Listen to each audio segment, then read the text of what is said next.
Hi everyone, and thank you for tuning in to another episode of Great Whyte Creations. Today I'm going to be talking about bike setup, and my bike of choice today is going to be the Giga. So just for reference, this is a size small and it's a 275 option, and I am 5'2", 5'3" on a good day. So first of all, we're going to talk about cockpits. So cockpit is probably one of the most important parts on the bike in terms of setup. So we start off with the grips. I've chosen the Death Grip DMR, and this is the race edition, so super soft compound, and it's a bit narrower than the standard. So if you've got small hands, this might be a good option for you. If we go to the bar, this is the Race Face XR. This one's carbon and it's 35mm with 20mm of rise. Standard, these come at 800 and I've cut it down to 750. With grips on, this comes to about 760. This is something you can play around with from bike to bike. So my trail bikes will be slightly shorter than my downhill bike, but this is something you can play around with in terms of rise, width, and so on. If we go now to the stem is 40mm in length, again one from Race Face. This is pretty standard across all of my bikes. I like to feel like the cockpits are pretty similar from trail bike to trail bike. Often overlooked on the cockpit setup is brake levers as well. So I run mine pretty close to the grips. Like I said before, I've only got small hands and small fingers, so I run mine pretty close. This is something you can adapt on the trail as well. Like these Shimano XTs are pretty easy to set up with just the twiddler there as well. Moving on to the fork. Running on this is the new Fox 38 with 108mm travel. I've got 65 PSI running in here, no tokens, full rebound and a couple clicks of low speed and high speed on there. This is a new fork for me this year, so playing around with settings still at the moment. It's really important that you get the standard and then just work from there. So if you decide to adjust something, take a note, make some adjustments. If it works better, stick to that, but then make notes of that as well and adjust little increments at a time. So any Fox dealer or shop, or you can even go to Fox Direct, will give you help with this if you're unsure on setup. So on the rear, we've got the Fox Float X2, 180mm travel. We've got one token in here with 120 PSI.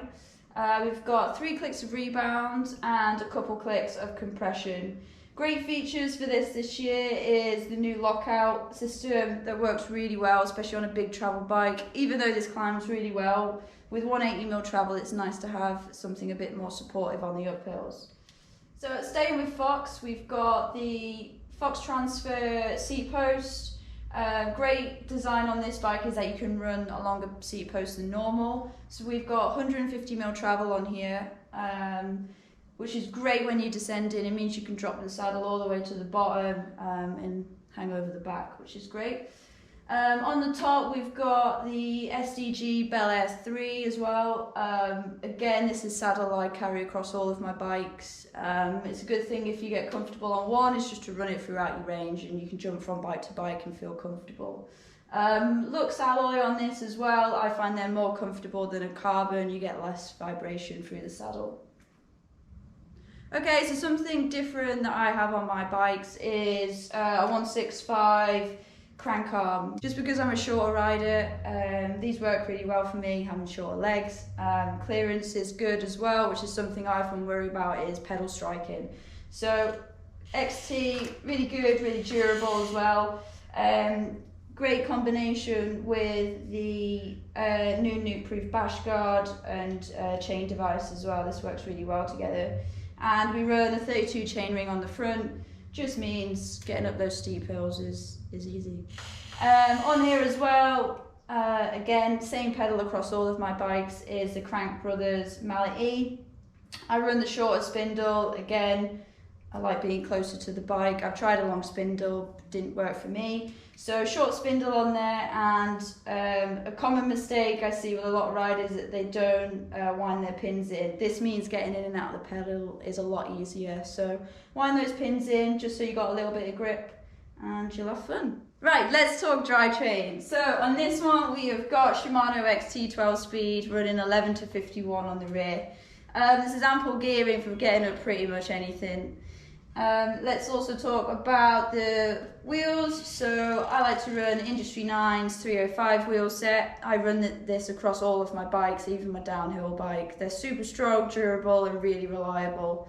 You can pretty much choose any colour under the sun on these wheels. You can go pretty mental. If you check out their website, you can make some crazy designs on there with colour choice. Tyres, probably the most important thing on your bike. So I run probably the best setup I think for British conditions. So we've got the Assegai on the front and we've got a Minion DHR2 on the rear.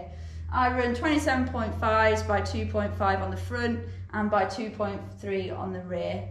Running PSI wise, this can change from what the conditions are like, where I'm riding, whatever, but usually it's around 20 in the front and 23 in the rear. Again, like I said, this is something you can play around with depending on what it's like outside. This is something you can do on the trail as well.